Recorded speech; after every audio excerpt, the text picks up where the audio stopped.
नमस्ते। आप सुन रहे हैं प्रेम अनमोल होता है वाणी। मैं हूं आपकी होस्ट वाणी। पिछले एपिसोड में मैंने समुद्र तट पर पहनने के लिए स्वप्निल के दिए गए वस्त्रों का उपयोग करके अपनी भूल सुधारी थी। आज आप सुनेंगे कि मैंने ऐसा क्यों किया और स्वप्निल के साथ मेरी गंभीर चर्चा किस ओर जाती है। आप सुनेंगे कृतज्ञता बनाम संस्कृति। स्वप्निल के सामने मैंने स्पष्टवादिता अपनाई और बताया कि मैंने यह वेशभूषा अपनी संस्कृति का दिखावा न करने और कृतज्ञ न बनने के लिए पहनी है। मैंने ये भी स्वीकार किया कि रेस्तरां में मुझे अपनी वेशभूषा विचित्र लग रही थी। पर्दे के पीछे का सच। स्वप्निल मेरी भावनाओं का आदर करते हुए भारतीय मूल्यों और संस्कृति की श्रेष्ठता पर गंभीर चर्चा शुरू करता है। संकीर्णता का कारण। मैंने समाज की रूढ़िवादिता का कारण भारत की 800 वर्षों की पराधीनता और नारी अस्मिता का खंडित होना बताया, जिसके कारण नारी के लिए सिर से पैर तक ढके वस्त्रों में रहना विवशता बन गई थी। ओवरशूट की आशंका। स्वप्निल ने आशंका व्यक्त की कि भारत में नारी दशा में आ रहा परिवर्तन कहीं पाश्चात्य देशों की तरह ओवरशूट न कर जाए, जिससे समाज में समस्याएं खड़ी हो। एक ऐसा विचार जो मुझे नारी समानता का विरोधी लगा। लेकिन गंभीर चर्चा अचानक रोमांटिक मोड़ लेती है। सफिंग का प्रस्ताव। स्वप्निल ने बातों की दिशा बदलते हुए सफिंग का प्रस्ताव रखा, जिसे मैंने खतरनाक खेल माना। मेरे मुख पर भय देखकर स्वप्निल हंसने लगा। दूरबीन से अवलोकन। स्वप्निल मुझे शेखर, एक जीवनी, उपन्यास और एक दूरबीन देकर सफिंग के लिए चला गया। दूरबीन से मैंने अर्धनग्न स्वप्निल की शक्तिशाली मांसपेशियां देखी, जिससे मुझे उसकी सुरक्षा पर विश्वास हुआ। टर्टल रोल और चीख। स्वप्निल ने सर्फ बोर्ड पर टर्टल रोल लिया और लहरों में ओझल हो गया। रोमांच और भय के अतिरेक में मेरे मुंह से अनायास चीख निकल गई। क्या स्वप्निल सुरक्षित है? मेरा हृदय क्यों उसके लिए इतना भयभीत हुआ? संस्कृति बनाम सुविधा, नारी का बंधन और एक जानलेवा सफिंग अनुभव। प्रेम अनमोल होता है वाणी में आप सुनेंगे एपिसोड 37, बिकिनी, भारतीय मूल्य और खतरनाक सफिंग। वाणी, आपने मेरे उपहारों का प्रयोग करके मेरी भावनाओं का आदर किया है। स्वप्निल स्पष्ट शब्दों में प्रशंसा करने में हिचकिचाया है। राशील ने स्वप्निल के सामने मुझे जैसी लड़की बताया था, उसे लेकर स्वप्निल पूरी सावधानी बरत रहा है। वह शब्दों का चयन सतर्कता से कर रहा है। वह कम बोलने का विकल्प प्रयोग कर रहा है। वह कोई खतरा नहीं ले रहा है। वह शायद कोई बात ऐसी नहीं कहना चाहता जो मुझे बुरी लगे। वह मेरे मन को आहत करने का खतरा नहीं उठा रहा है। मैं स्वप्निल के साथ चलते हुए ये सब सोच रही हूँ। मैंने वो रूप धारण कर लिया है जो समुद्र तटों पर या अमेरिका में वांछनीय होता है। फिर भी मैं अपने मन से भारतीय ही रहना चाहती हूँ। मैंने स्पष्टवादिता का प्रयोग करने का निश्चय किया है। स्वप्निल, सच ये है कि मैं कभी किसी बीच पर नहीं गई। मैंने बिकिनी और क्रोशिया का शरीर झलकाऊ कबाब कभी नहीं पहने हैं। आज आप मेरे लिए ये इतने महंगे वस्त्र लाए हैं। इसे अगर मैं नहीं पहनूं तो मेरा हठ अनावश्यक होगा। यहाँ मैं अपनी संस्कृति का दिखावा करके कृतघ्न की तरह व्यवहार नहीं करना चाहती। यद्यपि मेरे लिए मेरी संस्कृति सर्वोपरि है, मैं ये भव्य संस्कृति भारत में निभाया जाना उचित मानती हूँ। मैंने अपने मन की बात कह दी है। वाणी, आपकी इस उदारता के लिए मैं आपका कृतज्ञ रहूंगा। अभी आप जो भी पहनती उससे यहाँ किसी अन्य को कोई अंतर नहीं पड़ने वाला है। इनके बिना आपको यहाँ के वातावरण में किसी प्रकार की असहजता अनुभव नहीं हो। इस बात को ध्यान में रखकर ही मैंने आपको ये सब दिया है। स्वप्निल मेरे मनोभाव का जानकार लग रहा है। मैं जानती हूँ, स्वप्निल को मेरे बारे में राशील ने सब बता रखा है। उसे इस बात का आभास है कि समुद्र तट पर आते हुए मैं मूर्ख लड़की इन सामान के साथ नहीं आ रही होगी। मुझे स्पष्ट समझ आ रहा है, वो ये बात नहीं कहना चाहता है। वो मुझसे प्यार करता है और विवाह करने का इच्छुक है। अभी स्वप्निल ये प्रकट नहीं करना चाहता है। वो मुझे प्रभावित करने तक धैर्य रखना उचित मान रहा है। वो मेरा विशेष ध्यान रख रहा है।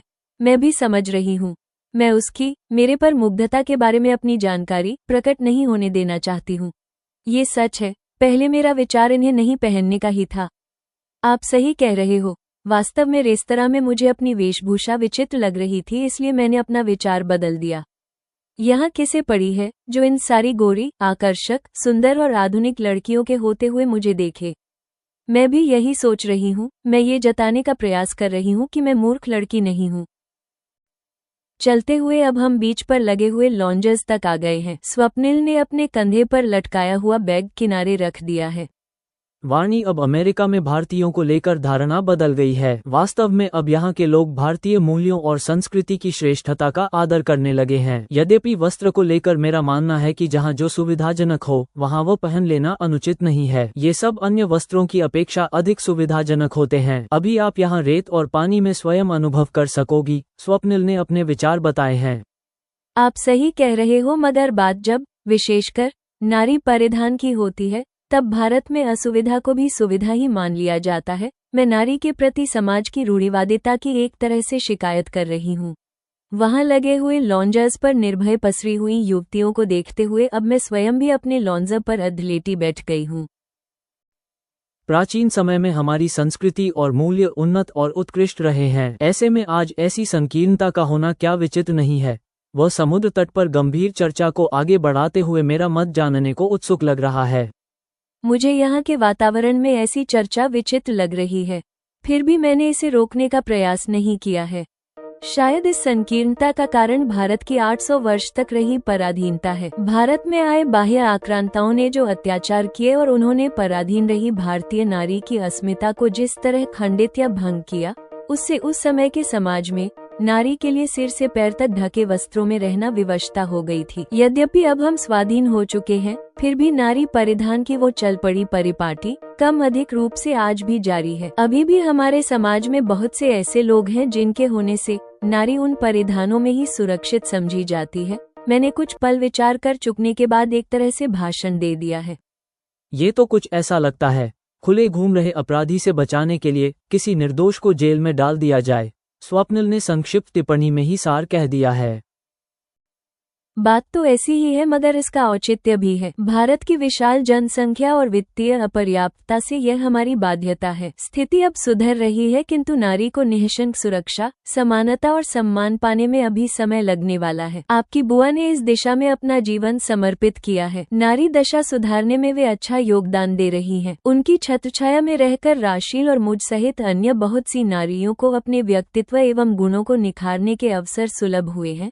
मैंने सारांश में विचार प्रकट करने का प्रयास किया है। स्वप्निल कुछ देर तक विचार करता रहा है।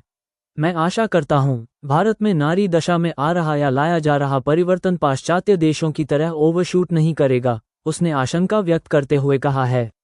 मुझे समझ नहीं आया स्वप्निल क्या कहना चाह रहा है।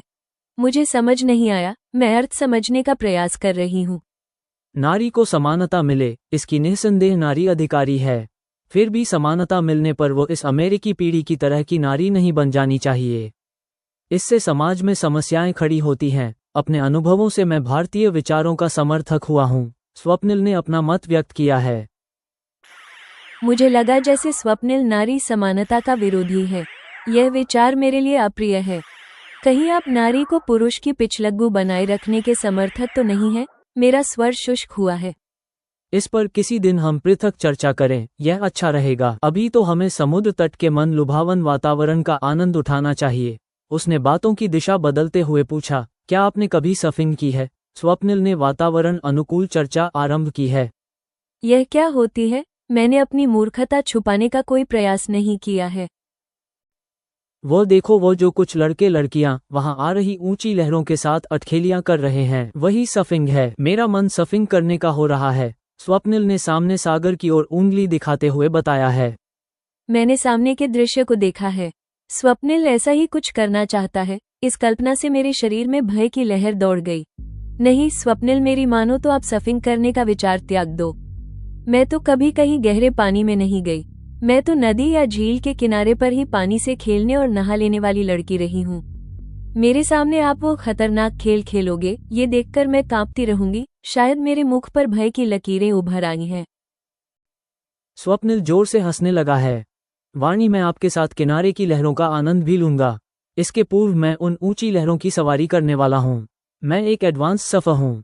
आपको डरना नहीं चाहिए। मैं 1 घंटे में वापस आ जाऊंगा, तब तक आप यहाँ लॉन्जर्स पर लेटकर यह उपन्यास पढ़िए। कहते हुए उसने अपने बैग में से एक उपन्यास निकाली और मुझे दी। उस उपन्यास का नाम शेखर एक जीवनी है। उसने मुझे एक दूरबीन भी दी है। फिर वो पीछे रिसोर्ट की ओर चला गया है। मेरी दृष्टि उसका पीछा कर रही है। मैं सोच रही हूँ, मैं किस अधिकार से स्वप्निल को तथाकथित लहरों की सवारी करने से रोक सकती हूँ। मैंने कभी उपन्यास नहीं पढ़ी है, अतः उसे मैंने एक ओर रख दिया है। मैंने सर्फिंग देखने की दृष्टि से दूरबीन उठाई है।